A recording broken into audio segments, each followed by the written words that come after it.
Guys, मैं बल्केश आपके अपने YouTube channel Hindi class by Balkesh प्रक्रिया में स्वागत करती हूँ। गाइज, हमने क्रिया से संबंधित या क्रिया के जो भाग थे उनके बारे में उदाहरण सहित अभ्यास है वो किया था कि कर्म के आधार पर क्रिया के कितने भेद होते हैं और प्रयोग और रचना के आधार पर क्रिया के कितने भेद है वो होते हैं।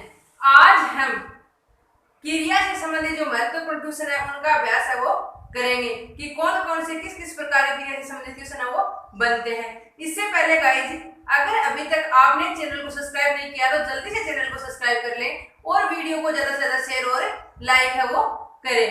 अब देखते हैं क्रिया से संबंधित महत्वपूर्ण प्रश्न। हाँ तो गाइज, देखते हैं क्वेश्चन नंबर 1।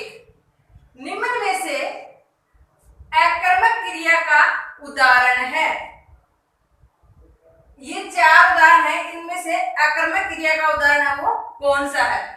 रेलगाड़ी चलती है, लड़की गाना गाती है, मोहन पुस्तक पढ़ता है, रवि आम खाता है।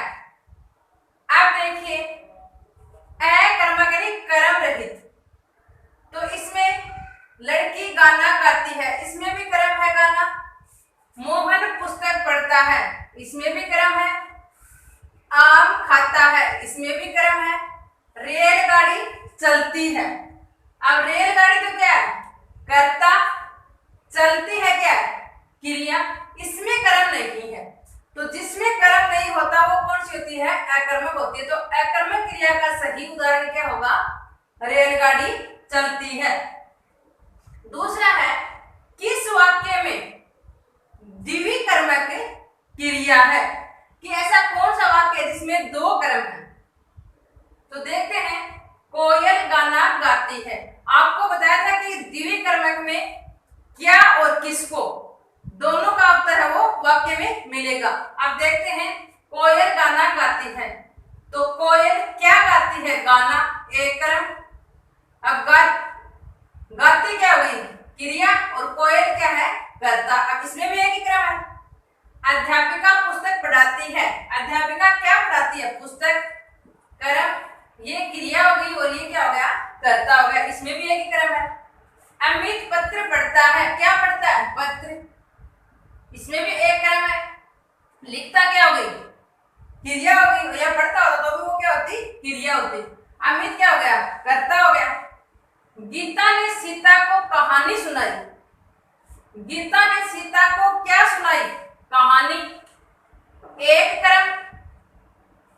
कहानी किसको सुनाई? सीता को, दूसरा कर्म। तो द्विकर्मक क्रिया का उदाहरण कौन सा होगा? गीता ने सीता को कहानी सुनाई, इसमें है वो 2 कर्म है। अगला है, अध्यापक कक्षा में आकर पढ़ा गए। रेखांकित शब्द में क्रिया है। ये जो रेखांकित शब्द है आकर, इसमें कौन सी क्रिया है? तो पहला है सामान्य, दूसरा है पूर्वकालीन, तीसरा है प्रेरणार्थक और चौथा है अपूर्ण क्रिया। अब आकर पढ़ा गए, तो आपको बताया था कि जो मूल क्रिया होती है उससे पहले आने वाली क्रिया कौन सी होती है? पूर्वकालीन क्रिया है वो होती है।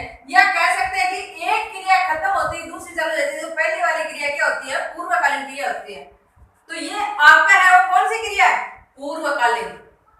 तो इसका सही आंसर होगा पूर्वकालीन क्रिया। किस शब्द में नाम धातु क्रिया है? ये जो शब्द दिए हुए हैं इसमें नाम धातु क्रिया किसमें? आपको बताया था संज्ञा, सर्वनाम और विशेषण शब्दों के आगे प्रत्यय जुड़ने पर जो क्रिया बनती है वो कौन सी होती है? नाम धातु क्रिया वो होती है। तो जैसे हंसना, दौड़ना, डरना, ये तीनों क्या है? अकर्मक क्रियाएं हैं। और रंगना क्या है? नाम धातु क्रिया, रंग से बना है रंगना, तो ये कौन सी है? नाम धातु क्रिया। तो सही होगा रंगना शब्द। किस शब्द में प्रेरणार्थक क्रिया है? शब्द है शर्माना, चकराना, अपनाना और पढ़वाना। तो आपको बताया था कि कर्ता स्वयं कार्य न करके किसी और से करवाता है, वो कौन सी होती है? प्रेरणार्थक क्रिया होती है। तो शर्माना किससे बना? शर्म से बना है, नाम धातु। चकराना चक्कर से बना है, नाम धातु। बोलना है नाम धातु, और पढ़वाना, पढ़ना से बोल के कि दूसरे से करवाना, तो इसका क्या होगा? पढ़वाना। वह आता जाता रहता है, वाक्य में क्रिया है।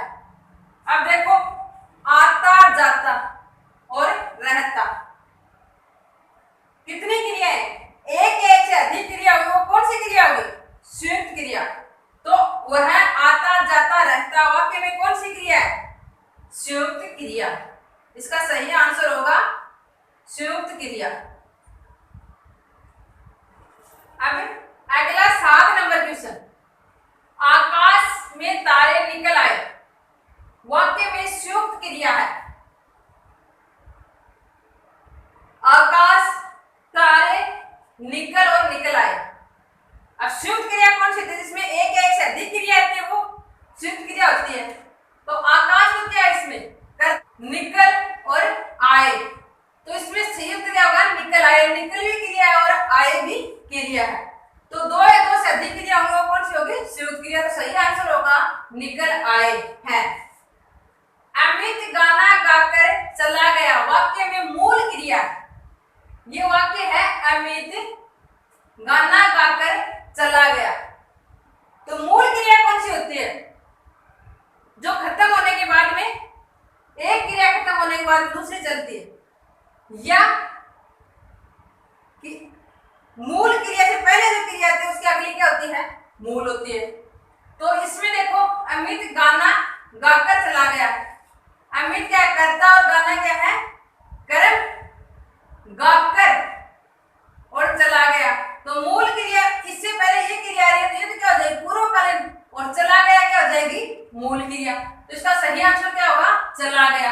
अमित करता है, गाना कर्म है और गाकर पूर्वकालीन क्रिया है, तो मूल क्रिया क्या होगी? चला गया। अगला है, धोबी कपड़े धोकर चला गया, वाक्य में पूर्वकालीन क्रिया है। धोबी क्या है? करता, और कपड़े क्या है? कर्म, धोकर चला गया। तो जो मूल क्रिया उससे पहले आती है वो कौन सी होती है? पूर्वकालीन। तो इसमें पूर्वकालीन क्रिया क्या हो जाएगी? धोकर। किस वाक्य में अपूर्ण क्रिया है? अपूर्ण क्रिया किसी होती है जिसमें वाक्य तो पूर्ण होता है लेकिन उसका अर्थ पूर्ण नहीं निकलता, वो कौन सी होती है? अपूर्ण क्रिया होती है। तो देखते हैं, हम फल लाए थे, विवेक उठ गया, मैंने पत्र लिखा, मोहन खरीद रहा। अब देखो, हम फल लाए थे, अर्थ निकला क्या लाए थे? फल लाए थे। विवेक क्या कर रहा है? उठ गया। मैंने क्या लिखा? पत्र लिखा। मोहन खरीद रहा है। अब क्या खरीद रहा है? वाक्य पूर्ण है लेकिन अर्थ पूर्ण नहीं है, कि ये नहीं पता क्या खरीद रहा है। अगर यहाँ ये लिख देते मोहन फल खरीद रहा है, तो वाक्य क्या हो जाता? पूर्ण हो जाता। तो अब ये पूर्ण, अर्थ क्या हो जाता? पूर्ण हो जाता। अब ये वाक्य पूर्ण है लेकिन इसका अर्थ पूर्ण नहीं है, तो जहां अर्थ पूर्ण नहीं होता वो कौन सी होती है? अपूर्ण क्रिया। तो इसका सही आंसर क्या होगा? मोहन खरीद रहा है। पक्षी आकाश में उड़ रहे हैं, वाक्य में क्रिया है। अब पक्षी तो क्या है? इसमें दे रखा है अकर्मक, सकर्मक, एककर्मक, द्विकर्मक और कोई नहीं। पक्षी क्या है? कर्ता, और उड़ते कहां? आकाश में उड़ते हैं पक्षी। तो यहाँ कर्म नहीं है, उड़ रहे क्या है? क्रिया है। तो कर्म नहीं है, तो कौन सी होगी? अकर्मक क्रिया। राम ने श्याम को पुस्तक दी, वाक्य में कर्म है। अब देखो, कर्म कैसे चलेगी? कौन कौन से कर्म है? राम ने श्याम को क्या दी? पुस्तक, ये भी क्रम है। किसको दी? श्याम को, ये भी क्रम है। तो क्या हो जाएगा उत्तर? राम है, ये तो क्या हो? कर्ता हो गया। श्याम भी क्रम है और पुस्तक भी क्रम है, तो आंसर क्या हो जाएगा? 2 और 3 दोनों ही क्या है? कर्म है। अब देख, प्रयोग और रचना के आधार पर क्रिया के भेद हैं। तो प्रयोग और रचना के आधार पर कितने भेद होते हैं? 6 भेद होते हैं। और कर्म के आधार पर कितने होते हैं? 2 होते हैं। अगला है, नानी जी जाग गई, वाक्य में क्रिया है। नानी जी जाग गई, वाक्य में क्रिया है। तो इसमें कौन सी क्रिया है? कर्म है क्या कहीं? नहीं है, तो कौन सी होगी? अकर्मक क्रिया। अगली है,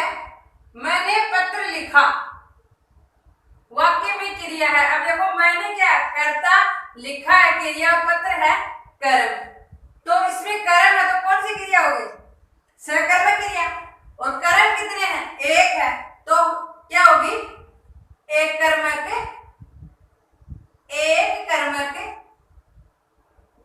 क्रिया। अकर्मक में नहीं होगी, नाम धातु में नहीं होगी, प्रेरणार्थक में नहीं होगी, क्या होगी? एक कर्मक क्रिया। रोगी ने बाजार से दवाई मंगवाई, वाक्य में क्रिया है। अब देखो रोगी के देखा अकर्मक, एक कर्मक, द्विकर्मक और कोई नहीं। अब सबसे पहले देखेंगे अकर्मक, तो इसमें कर्म है इसलिए अकर्मक में नहीं होगी। अब आगे देखा एक कर्मक और द्विकर्मक। अब देखेंगे इसमें कर्म एक है या दो है। रोगी ने बाजार से दवाई मंगवाई, रोगी ने बाजार से क्या मंगवाई? दवाई, तो एक कर्म। रोगी ने कहा या किससे मंगवाई?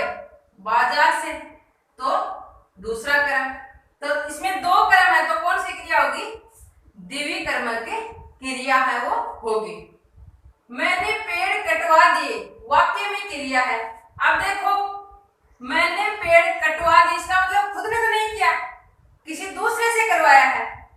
तो इसमें देर का प्रेरणार्थक नाम धातु अपूर्ण और सामान्य। अब सामान्य में एक क्रिया होती है, अपूर्ण में सही अर्थ नहीं निकलता, नाम धातु में संज्ञा सर्वनाम उसके बाद में जुड़ती है, प्रत्यय लगने पर बनती है। अब देर का प्रेरणार्थक तो कटवाया यानी किसी दूसरे से कार्य करवाया है, तो खुद ने करके दूसरे से करते हैं, कौन से प्रेरणार्थक। तो इसका सही उत्तर क्या होगा? प्रेरणार्थक क्रिया। अगला क्वेश्चन है, जिस मूल शब्द से क्रिया बनती है उसे क्या कहते हैं? क्रिया, धातु, अकर्मक और सकर्मक। तो जिससे क्रिया बनती है उसको क्या कहते हैं? धातु कहते हैं। तो राइट आंसर क्या होगा? धातु। मूल धातु को छोड़कर, अगला क्वेश्चन है, मूल धातु को छोड़कर अन्य शब्दों में, अन्य शब्द का मतलब है संज्ञा सर्वनाम और विशेषण में प्रत्यय लगाकर बनाई जाने वाली क्रिया क्या कहलाती है? अकर्मक, सकर्मक, प्रेरणार्थक और नाम धातु। तो मूल धातु को छोड़कर प्रत्यय लगाकर जो बनाई जाती है वो कौन सी होती है? नाम धातु क्रिया है, वो है होती है। अब अगला क्वेश्चन है 20 नंबर, दिनेश खाना खाकर सो गया, वाक्य में पूर्वकालीन क्रिया है। तो पूर्वकालीन जो मूल क्रिया से पहले होती है वो पूर्वकालीन होती है। तो ये कर्ता, ये कर्म और ये पहली क्रिया, ये मूल क्रिया। तो मूल क्रिया से जो पहले होगी वो कौन सी होगी? पूर्वकालीन क्रिया। तो पूर्वकालीन क्रिया क्या होगी? इसमें दे रखा है ऑप्शन खाकर, खाना, सो गया और दिनेश। तो ये तो क्या हो गया? कर्ता हो गया, ये कर्म हो गया, ये मुख्य क्रिया हो गई, ये बचे हुए खाकर, ये क्या हो गई? पूर्वकालीन क्रिया। तो राइट आंसर क्या होगा? खाकर सर। गीता गीत गाने लगी, वाक्य में क्रिया है। अब देखो देखा संयुक्त, सामान्य, नाम धातु और अपूर्ण। अब गीता क्या है? कर्ता, गीत क्या है? कर्म, और गाने और लगी दो क्रियाएं हैं। तो जहां एक या एक से अधिक क्रिया होगी वो कौन सी क्रिया होगी? संयुक्त क्रिया। तो राइट आंसर क्या हो जाएगा? संयुक्त क्रिया। दिनेश ने पुस्तक पढ़ी, वाक्य में क्रिया है। सामान्य, संयुक्त, अपूर्ण और नाम धातु। अब देखो दिनेश ने पुस्तक पढ़ी, दिनेश क्या है? कर्ता, पुस्तक क्या है? कर्म और पढ़ी क्या है? क्रिया। तो इसमें एक ही क्रिया है। तो जिस वाक्य में आपको बताया था एक क्रिया होगी वो कौन सा वाक्य, कौन सी क्रिया का होगा? सामान्य क्रिया का होगा। तो इसमें दिनेश ने पुस्तक पढ़ी में कौन सा होगी? सामान्य क्रिया। राइट आंसर क्या आ जाएगा? सामान्य क्रिया। अगला है, रमेश सर्दी में थरथराने लगा, वाक्य में क्रिया है। नाम धातु, संयुक्त, सामान्य और अपूर्ण। अब थरथराने शब्द किससे बना है? थर थर से बना है। और थर थर शब्द है वो किस में आता है? विशेषण में। तो इनके आगे लगकर बनती है वो कौन सी होती है? नाम धातु क्रिया। तो इसका राइट आंसर क्या हो जाएगा? नाम धातु। किस क्रिया का उदाहरण है? नाम धातु क्रिया का। हम लाए थे वाक्य में क्रिया है। अब देखो हम लाए थे, हम क्या लाए थे ये नहीं पता, वाक्य पूर्ण है लेकिन अर्थ पूर्ण नहीं है। हम लाए थे, अभी आ जाता हम खाना लाए थे, हम फल लाए थे, हम सब्जी लाए थे, तो ऐसे होगा तो वाक्य वो पूर्ण होगा न होगा। तो आपको बताया ना अर्थ पूर्ण नहीं होता, और अन्य शब्दों की सहायता से वाक्य के अर्थ को पूर्ण किया जाता है। वहां कौन सी होती है, अपूर्ण क्रिया है वो होती है। तो इसका राइट आंसर क्या होगा, अपूर्ण क्रिया। नाम धातु नहीं होगा, प्रेरणार्थक नहीं होगा, पूर्वकाल नहीं होगा, क्या होगा, अपूर्ण क्रिया। अब गाइस लास्ट क्वेश्चन है, अनिल ने नाई से बाल कटवाए, वाक्य में क्रिया है कटवाए, नाई से यानी दूसरे से कार्य है वो करवाया। तो दूसरे से कहकर करवाया जाता है वो कौन सी होती है, प्रेरणार्थक क्रिया। आज हमने क्रिया से संबंधित महत्वपूर्ण जो क्वेश्चन है उनका उदाहरण सहित अभ्यास है वो किया है। धन्यवाद।